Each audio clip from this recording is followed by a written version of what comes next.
Hello दोस्तों, कैसे हो आप लोग। आप सबका स्वागत है हमारी एक और न्यू हॉरर स्टोरी में। तो दोस्तों, आज की जो हमारी हॉरर स्टोरी है ये काफ़ी डरावनी होने वाली है। तो बिना टाइम वेस्ट के इस वीडियो को एंड तक ज़रूर से देखें और लाइक सब्सक्राइब भी ज़रूर से कर दें। तो चलिए वीडियो को स्टार्ट करते हैं। वो स्त्री कौन थी। सितंबर का महीना था, काली अंधेरी रात थी। धीरे धीरे से हवा की ठंडी लहरें आ रही थी। आकाश में बिजली चमक रही थी। महेंद्र चाचा अपने घर से दूर अपने खेतों में सोए हुए थे। उनका खेत गांव के तालाब के पास ही था।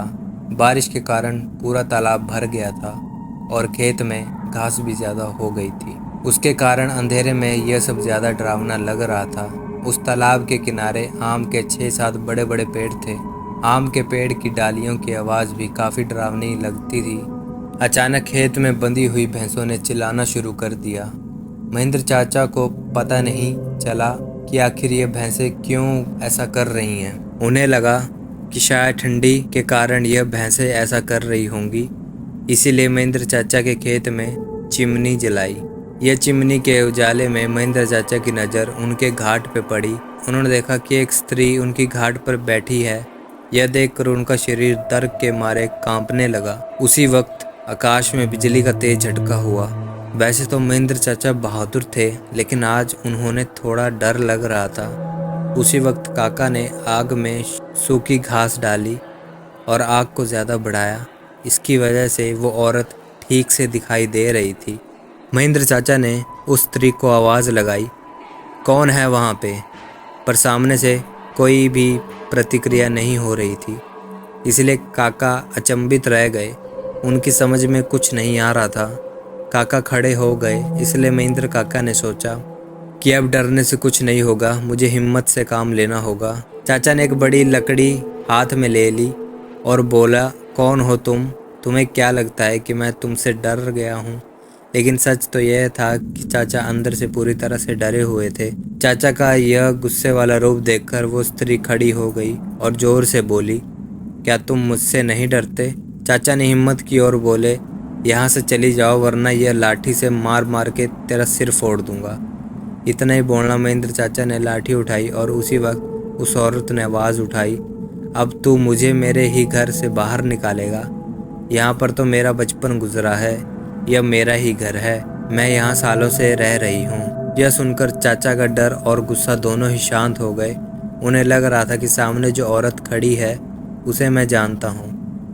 उसकी आवाज़ भी जानी पहचानी लग रही थी। चाचा सोचने लगे कि आखिर यह औरत है कौन? अगर मैं इस औरत को जानता हूँ तो आखिर यह इतनी भयानक और विकराल रूप में क्यों है? अचानक उन्होंने देखा कि यह तो ज्योति है, मेरी बड़ी बहन।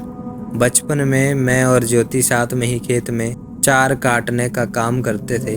यह महेंद्र चाचा को पूरी बात समझ में आ गई। यह ज्योति के बचपन की बात है। जब ज्योति 14 साल की थी तब इसी खेत में गांव के कुछ बच्चों के साथ खेल रही थी। दूसरे बच्चों की तरह ज्योति भी पेड़ पर चढ़कर एक डाल से दूसरे डाल पर छलांग लगा रही थी। अचानक ज्योति जिस डाल पर बैठी थी वह डाल टूट गई और ज्योति मुंह के बल नीचे गिर गई। यह देखकर सारे बच्चे डर के मारे चिल्लाने लगे। बच्चों की चिल्लाने की आवाज़ सुनकर बड़े लोग वहां पहुंचे और ज्योतिका को उठा के अस्पताल ले गए, लेकिन तब तक काफ़ी देर हो चुकी थी। ज्योति की मौत हो चुकी थी। महेंद्र चाचा को यह सारी बातें याद आई और वह सीधा ज्योति के पास जाके रोने लगे।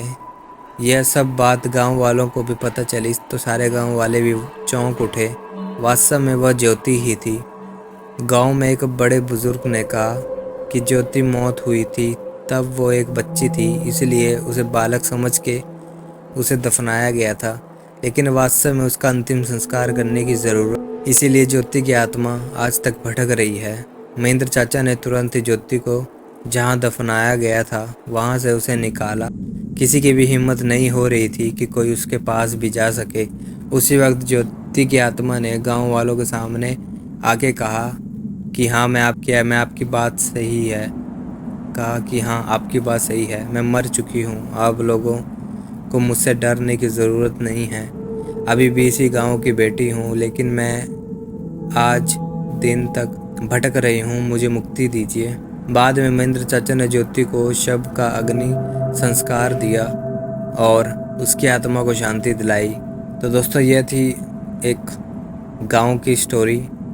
तो मिलते हैं आपसे एक और न्यू वीडियो के साथ, तब तक के लिए बाय बाय गाइस।